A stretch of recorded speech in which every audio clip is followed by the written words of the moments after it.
In the summer of 1934, a Swedish archaeologist named Folke Bergman was moving through one of the most punishing stretches of desert on Earth, the dried lakebed edges of the Tarim Basin in what is now China's Xinjiang region. Guided by a local hunter named Ordek, who had stumbled onto the site years earlier and fled in superstitious terror, Bergman found something no one expected to find in the middle of Asia.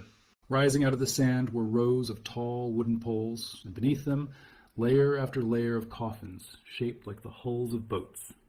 Inside those coffins were bodies, mummified naturally by the dry desert air, wrapped in woven wool, wearing pointed felt hats, their faces still holding expression after nearly 4,000 years underground. Some had hair that was light brown, some had hair that carried a distinct reddish tint, preserved strand by strand in a desert dry enough to stop time itself from touching them. None of them looked like the Han Chinese populations that would come to dominate the region thousands of years later. They had high-bridged noses, deep-set eyes, and features that, to Bergman's eye, looked unmistakably European. He called one of them the Smiling Princess. He had no way of explaining her. Neither did anyone else for the better part of a century. Because here's the problem that this discovery created and never fully solved until very recently. How do you explain light-haired, sharp-featured people being buried in the dead center of the Asian continent, thousands of years before the Silk Road connected east and west, thousands of years before anyone called Europe by that name? For decades, this question sat unanswered, filed away as an anomaly, a curiosity, something archaeologists argued about at conferences and then set aside, because the technology to actually answer it did not exist yet. Today it does. And what modern DNA sequencing has revealed about these bodies and about the genetic traits so many of us associate purely with Ireland and Scotland is far stranger and far older than almost anyone expected. If you have ever been told that red hair is a Celtic trait, a Viking trait, a purely European inheritance, you are about to find out that the real story starts thousands of miles away, in a place nobody would have guessed. Before we go any further into this investigation, if ancient DNA and lost civilizations fascinate you the way they fascinate me, take a second to subscribe and turn on notifications so you do not miss where this story goes next. Now let's get into it. In most people, MC1R signals skin and hair cells to produce eumelanin, the dark pigment behind black and brown hair and the ability to tan. In a smaller portion of the population, a mutation in that gene disrupts the process. Instead of eumelanin, the body produces pheomelanin, a reddish pigment. The visible result is red or auburn hair, fair skin, and often freckles. This mutation is recessive, meaning a person needs to inherit a copy from both parents to actually display red hair. Many more people carry a single copy silently, with no outward sign at all, which is part of why red hair can seemingly appear out of nowhere in a family with no visibly red-haired parents. Here's the detail that changes the entire story. This mutation is not a recent invention of European populations living in a cold, cloudy climate. It was not the identical mutation modern humans carry, since the two lineages evolved it independently, but it proved something important. The biological pathway toward red hair through disrupted pigment production existed in our closest evolutionary relatives long before it became associated with any particular corner of Europe. When modern humans expanded out of Africa and encountered Neanderthal populations across the Middle East and Central Asia, the two groups interbred, leaving nearly every person of non-African descent today carrying somewhere around 1 to 4% Neanderthal DNA. Red hair as we know it in living humans is not simply inherited from Neanderthals, since our specific MC1R red hair variants are distinctly human. But that ancient overlap tells geneticists that the pressure and the pathway toward this trait were already deeply embedded in the human genetic story long before anyone had ever seen the coast of Ireland. Geneticists have now cataloged around 8 distinct variants of MC1R capable of producing red hair in modern humans. Some are common across northern and western Europe, others are extremely rare and have turned up in small, scattered pockets across Central Asia and other parts of Mongolia. Each variant produces a slightly different shade, from the deep auburn seen in old portraiture to bright copper to pale strawberry blood. Each one has its own separate history, its own plant of origin, and its own migration path across the human population. MC1R is not living alone either. In the early 1920s, at a site called Malta, near Lake Baikal in Siberia, archaeologists uncovered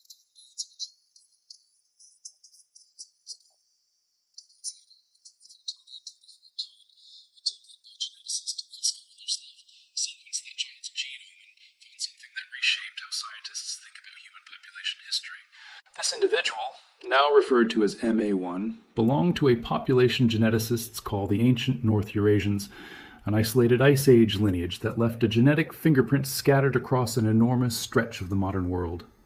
Ancient North Eurasian ancestry shows up today in Native American populations, in modern Siberians, and crucially, in the very populations connected to lighter pigmentation traits, including the pathway toward red hair. Some thought they were Tocharians, a group known from later Silk Road history who spoke a genuinely Indo-European language distantly related to Celtic and Italic tongues, despite living deep in western China. Others suspected an earlier, unrelated population that arrived long before any Tocharian migration.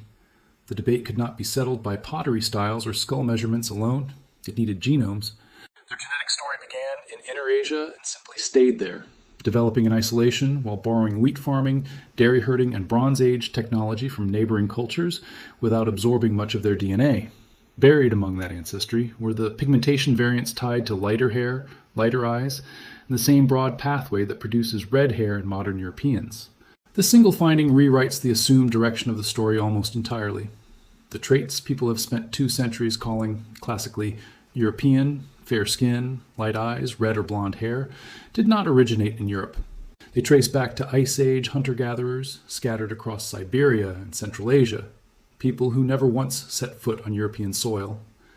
From that ancient inland population, the genetic threads spread outward across the continent in multiple directions and multiple waves over thousands of years. The spread was never confined to Europe alone either. Related steppe-descended populations pushed south and east as well, into Central Asia and eventually toward the northern edges of the Indian subcontinent, carrying variations of the same broad genetic package with them, which helps explain why traces of these pigmentation variants, however faint, keep turning up in unexpected corners of Asia rather than staying neatly confined to one side of the map. One of the most significant of those waves is known to archaeologists as the Yamnaya expansion.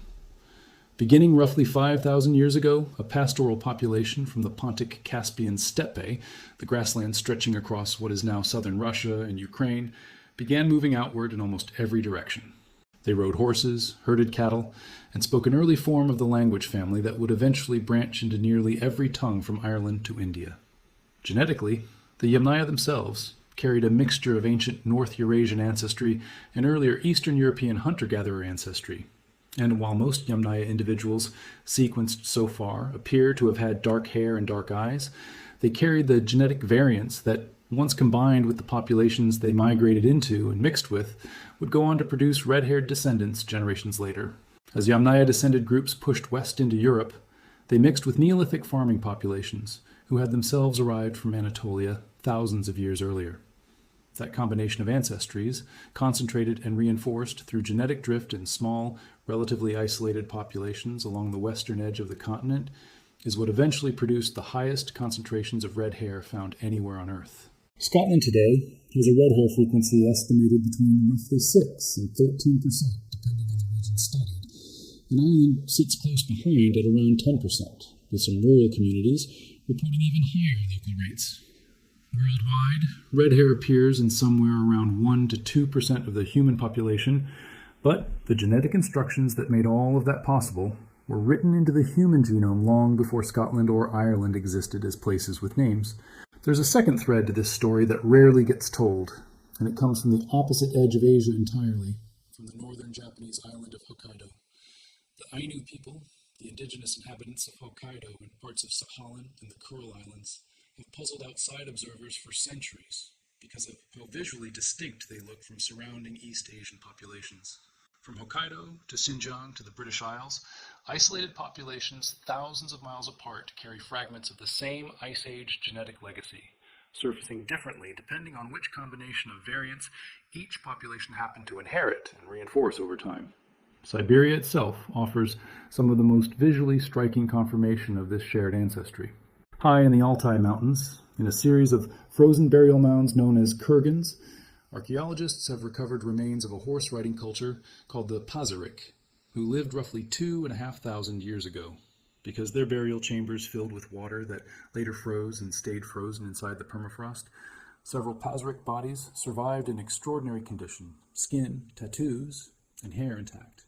In 1993, Russian archaeologist Natalia Polismak uncovered one of the most famous of these burials, a woman now known as the Siberian Ice Maiden, buried alongside 6 horses, fine silk garments, and an elaborate headdress. Several Pazyryk mummies recovered from these frozen tombs, including some found alongside the Ice Maiden's burial complex. Show hair in shades of red and reddish-brown, along with facial features that blend East Asian and West Eurasian characteristics, exactly what you would expect from a population living at the crossroads where those genetic threads had been mixing for thousands of years. Ancient writers seem to have picked up on this too, even if they did not understand the genetics behind it. The Greek historian Herodotus, writing in the 5th century BCE, recorded second-hand accounts of a people he called the Isidones, said to live far to the east beyond the Scythians, and described them as having flame-colored hair. For a long time, modern historians treated this as exaggeration or myth, the kind of thing ancient writers said about distant, half-known peoples. The discoveries in the Altai and the Tarim Basin have forced a reconsideration of that dismissal, since Herodotus may well have been describing real, documented populations who genuinely carried the trait, living almost exactly where his sources placed them. Chinese historical records from the Han Dynasty tell a similar story from the other direction, describing peoples to the far west of China, referred to in various texts as the Wusun and the Yuezhi, with green eyes, red beards, and unusually tall stature. Populations very plausibly connected to the same ancestral lineages behind the Tarim Basin burials. The Egyptian connection to this story is one of the most surprising threads of all. In Egyptian religious iconography, the god Set, associated with chaos, storms, and the desert, was frequently depicted with red hair. And red-haired individuals in ancient Egyptian society were sometimes viewed with suspicion because of that association. What makes this more than folklore is what forensic science found on an actual pharaoh. He found that the hair's outer reddish tint had actually been applied after death using a diluted henna dye as part of the embalming process. But crucially, microscopic analysis of the hair roots revealed traces of natural red pigment beneath that dye, evidence that Rameses II had genuinely been a redhead in life before age turned his hair white. Tsakaldi also noted the connection to Set, pointing out that the name of Ramesses' own father, Seti I, translates roughly to follower of Set, a name some Egyptologists have suggested may not be coincidental in a family line associated with the trait.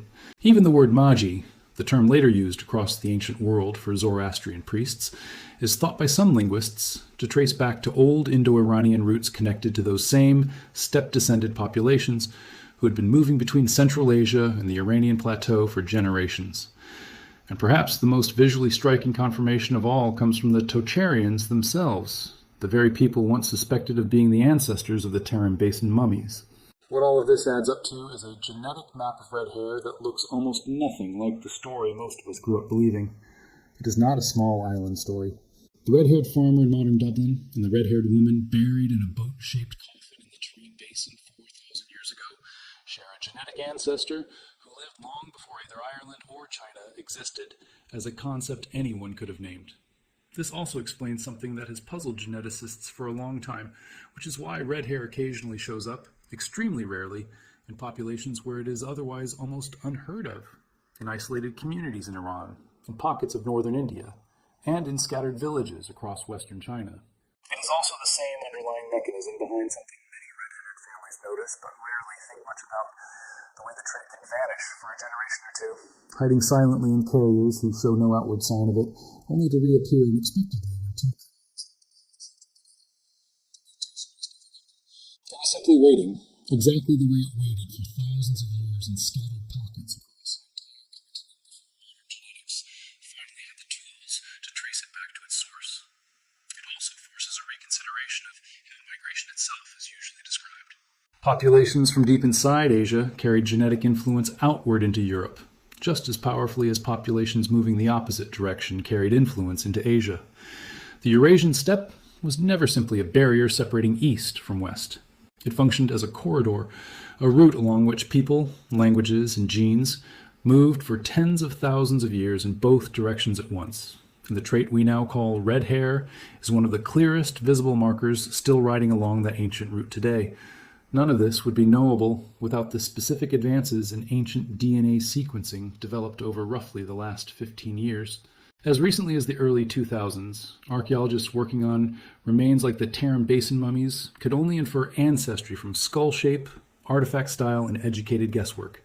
Today, researchers can extract usable genetic material from a single tooth or bone fragment buried for 10,000 years, sequence it in a laboratory in a matter of weeks, and compare that sequence against a growing global database of both ancient and modern genomes to place a single individual on a detailed map of human ancestry.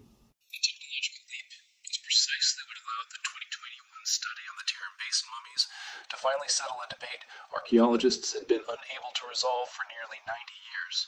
And it is the same technology driving similar breakthroughs across dozens of other ancient mysteries right now, as researchers continue sequencing new remains from Siberia, Central Asia, and beyond.